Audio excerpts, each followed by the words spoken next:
دا چې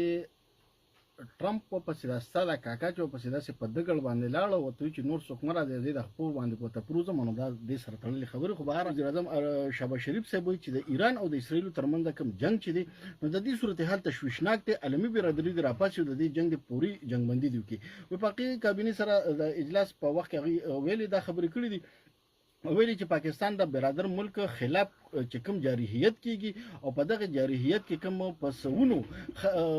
کسان شهیدان شوي دي نو هغه د مونږ د هغه برپور مذمت کو او و چې لکه د کوم ورځ نه دا جنگ شروع شوی د ایران د صدر او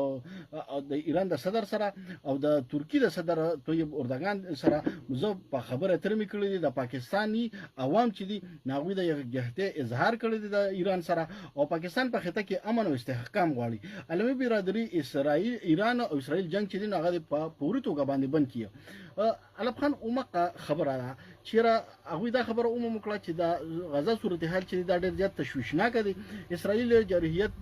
پاغه کې خډ ډېر زیات شروع دي 50000 نه زیات فلسطینیان چې دي نو د شهیدان کړ په زرګونو چې نو د زخمیان کړل او الته کې هغه د ظلم یو بازار چې هغه ګرم کړی دی